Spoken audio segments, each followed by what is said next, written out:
আসসালামু আলাইকুম everyone. Cooking studio by তাসিনেশা চ্যানেলে সবাইকে ওয়েলকাম জানাচ্ছি বিয়েবাড়ি স্টাইলে প্লেন পোলাওয়ের রেসিপিটি দেখার জন্য। ভিডিওটি শুরু করার আগে এখনও যারা আমার চ্যানেলটি সাবস্ক্রাইব করেননি তারা সাবস্ক্রাইব করে পাশে থাকা বেল বাটনটিতে ক্লিক করে দিন, যাতে আমার সব নিত্য নতুন ভিডিও খুব তাড়াতাড়ি আপনাদের কাছে পৌঁছে যায়।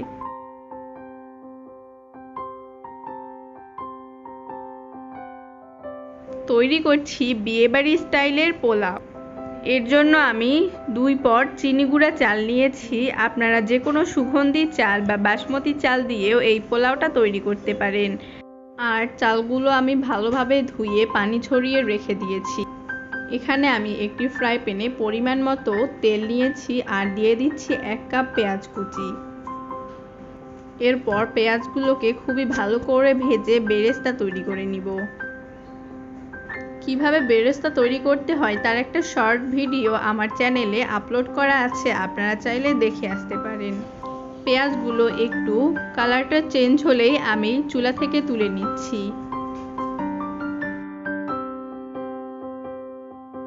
এবার একই ফ্রাই প্যানে আমি 3 টুকরো দারুচিনি, 2টি বড় এলাচ, 4-5টি ছোট এলাচ এবং 2টি তেজপাতা মাঝখান থেকে ফেড়ে দিয়ে দিচ্ছি। এরপর এই শুকনো মশলাগুলোকে আমি প্রায় 1 মিনিটের মতো ভেজে নিচ্ছি। আর এ সময় চুলার আঁচটা মিডিয়ামে রাখতে হবে। এরপর আমি দিয়ে দিচ্ছি 1 চামচ আদা বাটা এবং 1 চামচ রসুন বাটা। দিয়ে দিচ্ছি 1/3 টিস্পুনের মতো বড় এলাচের পেস্ট। এরপর সবগুলো মশলাকে একটু ভালো করে নেড়ে দিচ্ছি। আর এই মশলাগুলো কষিয়ে নেওয়ার সময় বারবার নেড়ে দিতে হবে, না হলে কিন্তু তলা থেকে লেগে যেতে পারে। এরপর 2 চামচ পেঁয়াজ বাটা দিয়ে দিচ্ছি আর ভালো করে সবগুলো মশলা একত্রে মিশিয়ে নিচ্ছি। আমার সবগুলো মশলা খুবই ভালো করে কষিয়ে নেওয়া হয়ে গেছে। এরপর আমি এর মধ্যে আগে থেকে ধুয়ে রাখা 2 পট চাল দিয়ে দিচ্ছি। চালগুলো দেওয়ার পর খুবই ভালো করে অনবরত নেড়ে যেতে হবে, না হলে কিন্তু তলা থেকে লেগে যাবে। আর এ সময় চুলার আঁচটা একদম লোয়ে দিয়ে ধৈর্য সহকারে খুবই ভালো করে চালটা ভেজে নিতে হবে। আপনারা যত সময় নিয়ে এই পোলাওয়ের চালটা ভেজে নেবেন, পোলাওটা কিন্তু ততটাই ঝরঝরে হবে। আমি প্রায় 6 থেকে 7 মিনিটের মতো চালগুলো ভেজে নিয়েছি। এবার এর মধ্যে দিয়ে দিচ্ছি পরিমাণ মতো পানি। পানির পরিমাণটা আপনাদের বুঝিয়ে বলি, আপনারা যে পট দিয়ে চাল মাপবেন ঠিক সে পট দিয়ে পানি দেওয়ার চেষ্টা করবেন। ধরুন আপনারা 1 পট চাল দিলেন, সেক্ষেত্রে আপনারা 2 পট পানি ব্যবহার করবেন। আর পানিটা অবশ্যই গরম হতে হবে, ঠান্ডা পানি কিন্তু ব্যবহার করা যাবে না। পর্যায়ে আপনারা আপনাদের স্বাদ মতো লবণ দিয়ে দিবেন। আর পানিটা দেওয়ার পর কিছুক্ষণ নেড়েই ঢাকনা দিয়ে ঢেকে দিতে হবে। মাঝখানে কিন্তু নাড়া যাবে না, তাহলে চালগুলো ভেঙে যাবে আর পোলাও ঝরঝরে হবে না।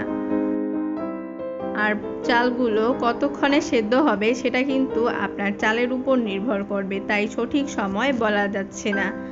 এরপর আমার চালগুলো যখন পানি শুকিয়ে এসেছে, আমি এর মধ্যে কিছুটা পেঁয়াজ বেরেস্তা, 2 চামচ ঘি দিয়ে দিচ্ছি। 2 চামচ গুঁড়ো দুধ, আর আপনারা গুঁড়ো দুধটা দেওয়ার চেষ্টা করবেন। তারপর চুলার আঁচটা একদম লোয়ে রেখে ঢাকনা দিয়ে দমে রেখে দিচ্ছি 5 মিনিটের জন্য। 5 মিনিট পর ঢাকনাটা তুলে তলা থেকে খুব আলতোভাবে নেড়ে দিয়ে আবার ঢেকে দিব 5 মিনিটের জন্য।